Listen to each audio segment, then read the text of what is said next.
Bismillahirrahmanirrahim. Assalamualaikum warahmatullahi wabarakatuh. Halo teman-teman, perkenalkan nama saya Anissa Rizkia dari Prodi Pendidikan Guru Madrasah Ibtidaiyah dengan NIM 1052020082 Institut Agama Islam Negeri Langsa. Sebelumnya penghormatan saya kepada Ibu Nina Rahayu MPD selaku dosen pengampu pada mata kuliah Matematika Dasar di semester 3 ini. Baiklah, pada video kali ini kita akan membahas tentang materi yaitu tentang bangun datar dan bangun ruang. Nah, sebelum masuk kepada materi, apakah sudah ada yang mendengar apa itu bangun datar atau apa itu bangun ruang? Nah, bangun datar adalah bidang datar yang mempunyai panjang dan lebar, tetapi tidak mempunyai tinggi atau tebal.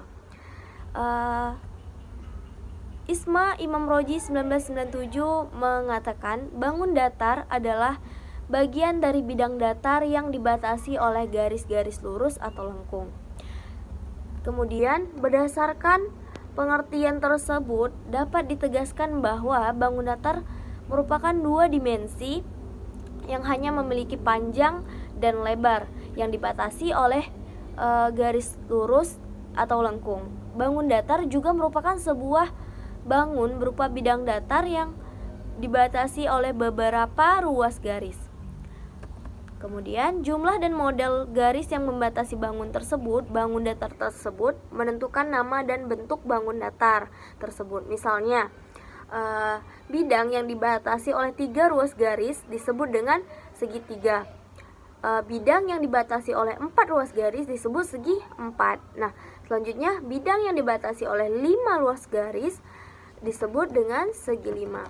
Nah, selanjutnya macam-macam bangun datar dan sifat-sifat bangun datar. Yang pertama, ada namanya segitiga.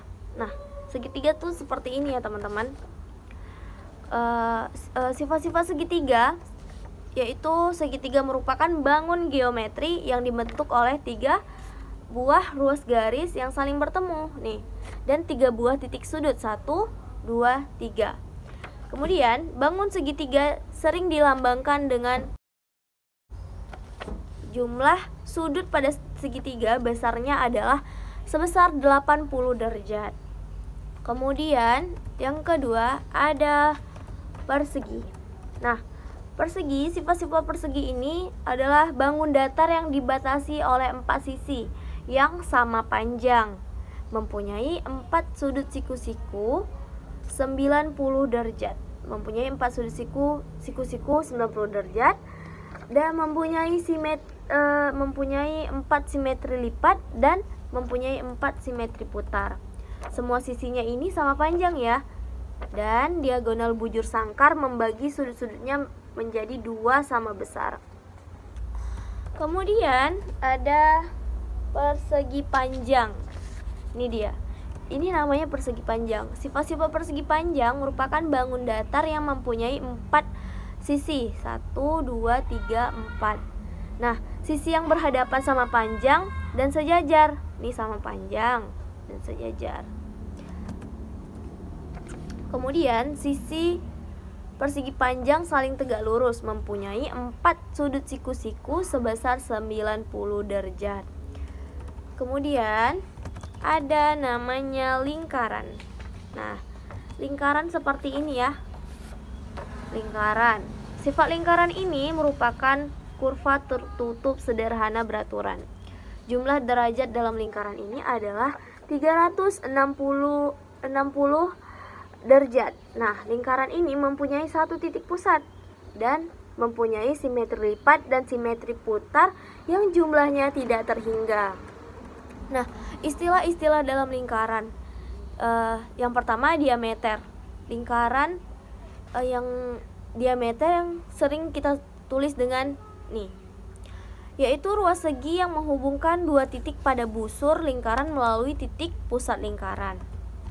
Yang kedua ada namanya jari-jari lingkaran yang sering kita tulis dengan lambang R, yaitu ruas yang menghubungkan titik pada busur lingkaran dengan titik pusat lingkaran. Yang ketiga, tali busur, yaitu garis yang menghubungkan dua titik pada busur lingkaran dan tidak melewati titik pusat lingkaran. Yang keempat, busur, yaitu bagian lingkaran yang dibatasi oleh tali busur. Yang kelima, juring, yaitu daerah pada lingkaran yang dibatasi dua jari-jari maupun busur lingkaran. Dan yang terakhir adalah sudut pusat, yaitu sudut yang dibentuk oleh dua buah jari-jari. Nah, sudah nih membahas tentang bangun datar. Kemudian kita akan membahas tentang bangun ruang. Apakah kalian pernah mendengar apa itu bangun ruang? Bangun ruang adalah bangun matematika yang memiliki isi atau volume. Bisa juga disebut dengan bagian ruang yang dibatasi oleh himpunan titik-titik yang terdapat pada seluruh permukaan benda tersebut. Pada setiap bangun ruang mempunyai rumusan dalam menghitung luas maupun isi volumenya. Nah, unsur-unsur dalam bangun ruang itu apa saja? Yang pertama yaitu ada sisi, adalah sekat yang membatasi bagian dalam dan bagian luar suatu bangun. Yang kedua ada rusuk, adalah pertemuan antara dua buah sisi atau perpotongan dua bidang sisi. Dan yang ketiga ada titik sudut, adalah perpotongan tiga bidang sisi atau perpotongan tiga rusuk atau lebih. Nah, yang keempat ada diagonal sisi atau bidang, adalah dua buah titik sudut yang berhadapan pada sebuah sisi atau garis yang menghubungkan dua titik sudut yang tidak beraturan letaknya dan terletak pada sebuah sisi. Dan yang terakhir, yang kelima adalah diagonal ruang. Diagonal ruang itu apa? Diagonal ruang itu adalah dua buah titik sudut yang berhadapan pada sebuah bangun ruang atau garis yang menghubungkan dua buah titik sudut yang tidak beraturan letaknya dalam sebuah bangun ruang. Nah, selanjutnya kita masuk ke pembahasan macam-macam bangun ruang. Yang pertama ada kubus. Kubus merupakan suatu bangun ruang 3 dimensi yang dibatasi oleh 6 sisi serupa yang berwujud bujur sangkar. Kubus juga dikenal dengan nama lain, yaitu 6 bidang beraturan. Kubus sebenarnya adalah bentuk khusus dari prisma segi 4 sebab tingginya sama dengan sisi alas. Nah, ini contoh dari kubus ya. Ini contoh dari kubus. Nah, sifat kubus itu memiliki 6 sisi berbentuk persegi yang memiliki ukuran yang sama luasnya. Nah, yang mana dikatakan sisi? Ini dia yang dikatakan sisi. Ada 6 sisi. Kemudian kubus memiliki 12 rusuk yang ukurannya sama panjang. Nah, yang dikatakan rusuk itu yang bagaimana? Nah, ini dia yang dikatakan rusuk. Yang dikatakan rusuk ini ya. Kemudian kubus memiliki 8 titik sudut. Nah, titik sudut itu ini 1, 2, 3, 4 5, 6, 7, 8. Nah, bangun ruang yang kedua yaitu ada balok. Nah, balok itu apa? Balok adalah suatu bangun ruang yang mempunyai 3 pasang sisi segi 4, di mana pada masing-masing sisinya yang berhadapan mempunyai bentuk ukuran yang sama. Berbeda halnya dengan kubus tadi ya. Nah, kubus itu seluruh sisinya berbentuk persegi. Nah, sedangkan balok hanya sisi yang berhadapan yang sama besar, serta tidak seluruhnya berbentuk persegi. Kebanyakan berbentuk persegi panjang. Nah, kita akan melihat apa sifat-sifat balok itu ya. Nah, sifat balok. Sedikitnya sebuah balok mempunyai 2 pasang sisi yang berbentuk persegi panjang. Nah, mana berbentuk persegi panjang? Ini dia. Kemudian rusuk-rusuknya yang sejajar memiliki ukuran sama panjang. Nah, yang sejajar aja ya yang memiliki ukuran sama panjang. Dan pada masing-masing diagonal pada sisi yang berhadapan berukuran sama panjang. Kemudian masing-masing diagonal ruang pada balok mempunyai ukuran sama panjang juga, dan masing-masing diagonalnya berbentuk persegi panjang. Nah, ini contohnya ya. Banyak contoh lain yang bisa kita lihat dalam kehidupan sehari-hari kita. Kemudian yang ketiga ada tabung. Nah, tabung itu apa? Tabung adalah bangun ruang yang dibatasi oleh 2 sisi yang kongruen dan sejajar dan berbentuk lingkaran serta sebuah sisi lengkung. Tabung merupakan bangun ruang yang banyak kita temukan dalam kehidupan sehari-hari seperti gelas, drum, kaleng dan sebagainya. Nah, ciri utama dari bangun ruang ini adalah sisi atap dan sisi alasnya berupa lingkaran. Nah, seperti ini ya, ini tabung, contoh tabung. Ini adalah celengan. Nah, ciri utamanya apa? Ciri utamanya itu memiliki sisi atap dan sisi alas yang berupa lingkaran yang sama besar dan sejajar, serta sisi lengkung berbentuk persegi panjang yang mengelilingi lingkaran atap dan alas. Nah, bila dibongkar nih tabungnya, bangun ini akan terbagi menjadi 3, yaitu 2 lingkaran dan 1 persegi panjang. Nah, 2 lingkaran dan 1 persegi panjang. Mari kita lihat apa itu sifat-sifat tabung ya. Nah, sifat tabung yang pertama memiliki alas dan tutup yang berbentuk lingkaran. Jarak antara lingkaran tutup dan lingkaran alas disebut dengan tinggi tabung. Jaring tabung berupa 1 buah persegi ini dan 2 buah lingkaran.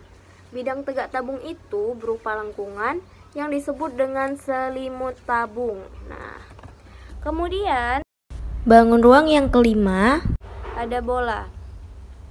Bola merupakan salah satu bangun ruang sisi lengkung yang dibatasi oleh 1 bidang lengkung. Nah, seperti ini.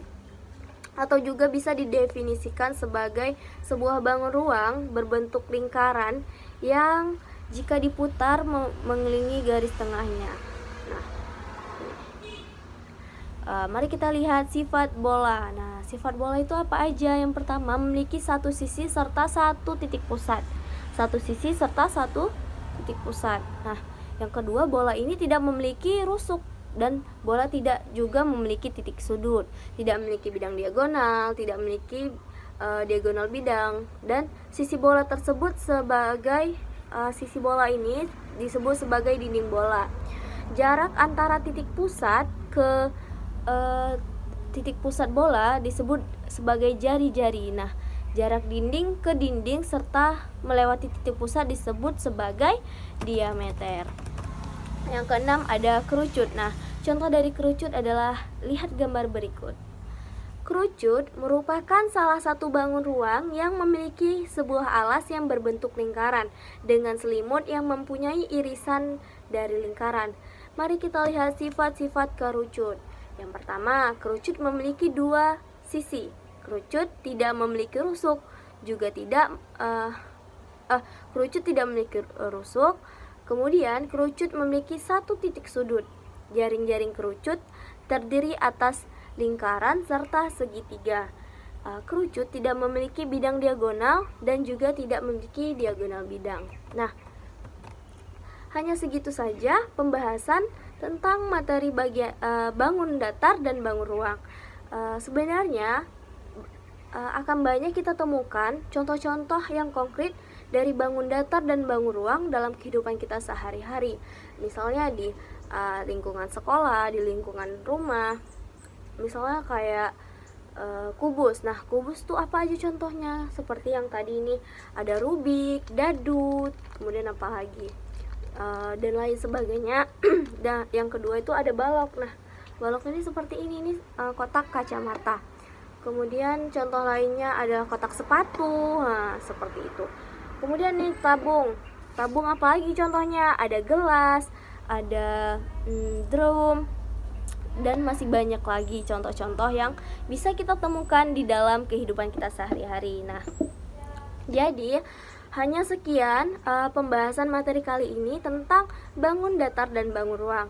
Mohon maaf apabila ada kesalahan dalam penyampaian. Akhirul kalam, wassalamualaikum warahmatullahi wabarakatuh.